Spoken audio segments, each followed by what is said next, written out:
rise year on year in bookings for pre-wedding treatments like breast surgery. For 45-year-old Dawn Roberts, choosing to have a second breast reduction close to her wedding day was a decision she would live to regret. My breast was quite large, 36 double F, and I didn't like them because I looked so top heavy with size 10 on the bottom and 18 on the top. Dawn had her breast reduced to a size 36C and was initially pleased with the results. Within weeks, I was like a new woman and I couldn't believe it, and I had these small busts and had no pain. However, Dawn's newfound happiness was short-lived. She started to gain weight, and as her body grew, so did her boobs. They grew a lot bigger than the rest of me. They grew quite quickly. Back pain was back, the neck pain was back. I went back to the doctors. The surgeon suggested that I have a second breast reduction. With her wedding just 3 months away, Dawn was worried that she wouldn't heal in time. The surgeon said, yeah, you'll be fine, you'll be healed. Obviously you couldn't sunbathe, so I said I'm not worried about that as long as I'll be fine for my wedding and to be able to go on honeymoon. He said there's plenty of time. Dawn went back under the knife, believing she'd recover in time and that she would have a petite bust for her wedding. She was wrong. When she woke up, she'd been left with disfigured, indented, unsymmetrical breasts and masses of ugly scarring. One bust is completely higher than the other, but completely square. This side, there's a big triangle bulge, and it's complete disfigurement. When her wedding day eventually arrived, Dawn wore a rolled-up bandage in her bra to give the illusion that she had a cleavage. She then hid her disfigured breasts in her wedding dress and headed down the aisle. Distressed at the way her breasts now looked, Dawn took the decision to postpone the honeymoon. We were married 12 months and we planned to go to Egypt for our honeymoon, but because of the way that Dawn's been left, she just doesn't feel comfortable, wearing a bikini or any sort of swimwear. And I said, it's not a problem, we can actually do that at a later date. Dawn's disfigured breasts have affected her relationship with her husband. The intimacy side becomes very difficult. She doesn't like me sort of touching her because she's so conscious. Steve's had to take on an awful lot. It's not fair on him to be burdened with this as soon as we've got married. Even though he's very patient and he's very supportive, he has admitted that I'm not the same person that he met. I've been left so disfigured. I just don't feel like a woman anymore. It really has ruined my life, really, and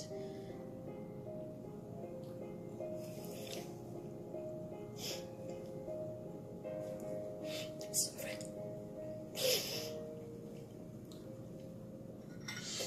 In the hope of getting married life back on track and to find out if anything can be done to repair the damage so she can finally book her honeymoon, Dawn is in Chelsea to see plastic surgeon Patrick Malucci. Now, that is quite tricky, Dawn. There are lots of things which are, in many ways, I think stage one is to try and rebuild up a little bit of projection, to get you a little bit of visual symmetry through trying to retailor a lot of these scars, including trying to get rid of that excess. And until I've gone in there, it's a bit difficult to know how it's going to turn out. Coming up, ghastly band surgery. When I look down, I see a monster lump of mashed up mess. You may not kiss the bride. I've never seen anything like it. My lips swelled up like footballs. And Dawn has her botched bridal boob job repaired. Pictured under quite a bit of tension. They may or may not hold, so we'll have to see how that goes over the next few weeks. The list of things brides will do to look good on their wedding day is seemingly endless. But by far the most common goal on a pre-wedding beauty wish list is to lose weight. A staggering 96% of women aim to shed pounds, with the average weight loss for a UK bride being 11 pounds and 3 ounces. However, an increasing number of women are resorting to extreme measures to drop several dress sizes in record time to look slim on their big day. 38-year-old Rachel Chew had a gastric bypass to help slim down in time for her wedding to fiancé Michael. I wanted to be healthy so that we would be able to enjoy our lives together, and he said he would support me in whatever it was I wanted to do. 3 years ago, she paid £7,000 for surgery, convinced it would give her the bridal body she wanted. Immediately after the operation, she was pleased with the results. I thought, this is the turning point now, this is the start of my new life. However, her happiness was short-lived when the following morning she began to feel unwell. They found that during the first operation, the surgeon had accidentally cut my bowel. Following surgery to repair the rip in her bowel, Rachel returned home, but within 2 weeks she was rushed back into hospital. Rachel's skin had split open, resulting in a deep hole in her stomach that was oozing with infection. 3 years down the line, and I've had 8 operations in total now, 7 to repair the problems from the initial cut. For 3 years, Rachel's been waiting to walk down the aisle. Her stomach still hasn't healed, and she is constantly connected to a machine that sucks out the excess fluid resulting from the infection. The pipe is attached to a drain which goes into my stomach, and the fluid from the wound is sucked out and goes into the machine, and that's the fluid that's been coming out of my stomach wound and is now collecting in this canister. I have to carry it everywhere with me. I sleep with it, I shower with it, everything gets done with this machine. She has now set a date for her wedding. Infection or not, she'll be walking down the aisle in 3 months' time. When I'm getting really low and down, I keep looking at my dress, thinking, this is, hopefully going to be one of the best days of my life. But because of the lumps in my stomach and because I'm attached to this machine, I can't actually get in the dress at the moment, it's too tight. The way Rachel now feels about her body has had a real impact on her physical relationship with her fiancé Michael. Don't like him touching my stomach at all, and it's awful for him because he just wants to give me a hug. I wish that I could allow him to give me the hugs and the closeness that I really desperately want, but I feel so uncomfortable.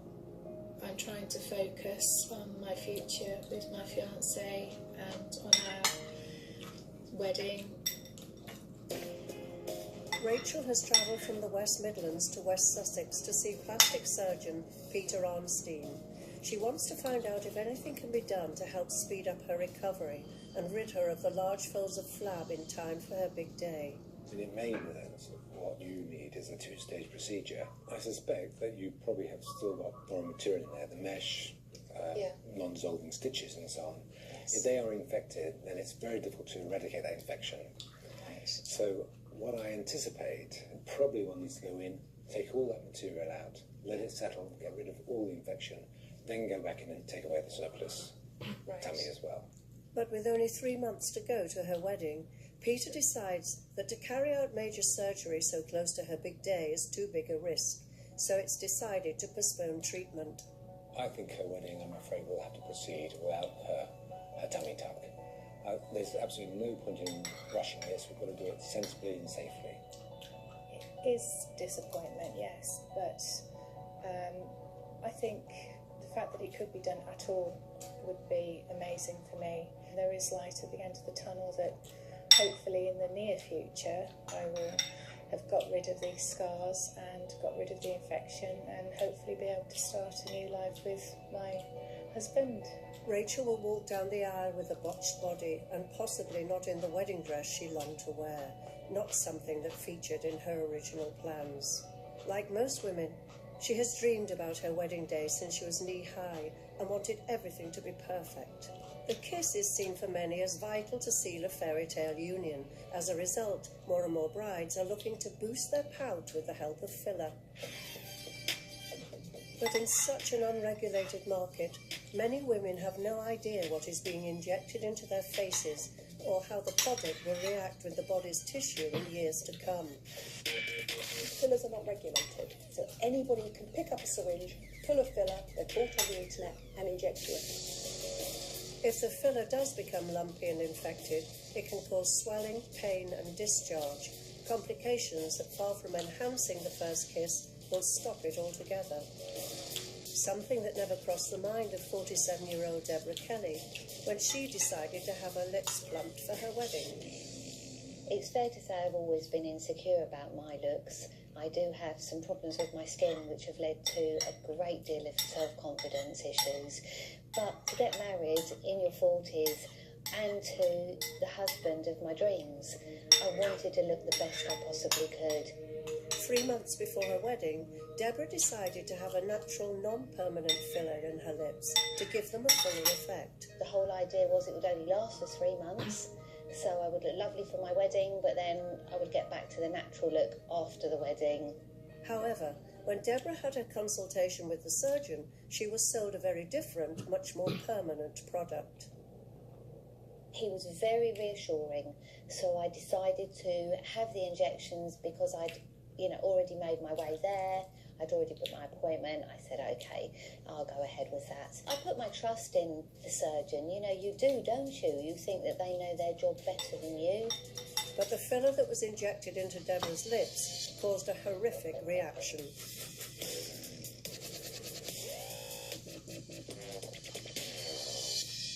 What happened was my lips swelled up like footballs.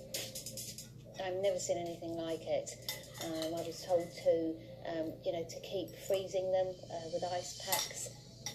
Eventually, when the swelling started to subside, Deborah noticed that lumps were forming in her lips. I have never been in so much pain. If you pushed onto my lips where the lumps were, they would swell up. The lumps in Deborah's lips caused by the infected filler got worse and ended up affecting her wedding day in Sri Lanka. I was slightly dreading the kiss, so it ended up as quite a quick kiss. By the evening, Deborah's lips had become much more painful. We did embrace because it was our wedding night, but my lips were stinging and they were starting to get a little bit bigger. I was disappointed. I really feel that, the fairy tale that I had in my mind wasn't necessarily what I ended up with. Deborah's infected lips have affected the early years of her marriage. Years after these injections, I still have sensitive lumps in my lips. We were hoping that they would go down so we'd be able to, kiss and hug and everything as a normal couple. With the wedding a distant memory and Deborah's lumpy lips still causing her discomfort, she's in London to see craniofacial surgeon Niall Kirkpatrick to see if anything can be done. There really are quite a few lumps, and they are very hard. There are one or two down this side here, but mostly it's this big one in the centre, isn't it? And there's a fairly big one just here. Examination over, and Niall gives Deborah his verdict. Sometimes in the early stage, when you start to get early lumps forming, then injections with steroids can be very helpful. But when you're a few years down the line and you have really solid, hard lumps, it's very rare that injections alone really settle things down. My view is that you'd benefit from actually trying to remove them. And I think those are your two options. Right. Of which I think you're more likely to benefit from the surgical option than the steroid and injection option. I spend a lot of my practice trying to remove permanent fillers for patients who've had complications. It's only patients being injected with complications that determines whether the product then gets taken off the market. And my personal feeling is that permanent fillers should be banned. Following the consultation, Deborah is left to consider her options and decide whether to go ahead with surgery. I had thought that there would be a suggestion for having the filler cut out of the lips. I was dreading it, to be perfectly honest, because of the scars. And also I'm a scaredy cat, to be fair. 2 weeks later, Deborah has decided not to take Niall's advice to go under the knife and has opted to have steroid injections to try and shrink the balls of filler.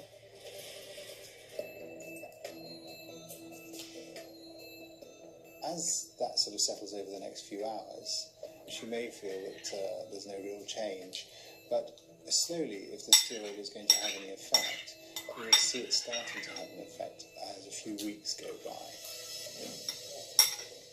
So it's just a little bit swollen, but probably not so much as it feels. So. Yeah, it's fine. I'm really keeping my fingers crossed that this is going to work. I've been trying to encourage my husband to have a renewal of our vows, and it will just be so perfect to be able to have that experience without swollen lips. There's a small chance that the steroids will work, but Deborah's fear of going under the knife will more than likely mean that her lumpy infected lips will continue to come between husband and wife for some time. It's not just cosmetic surgery that's on the rise for brides-to-be. Cosmetic dentistry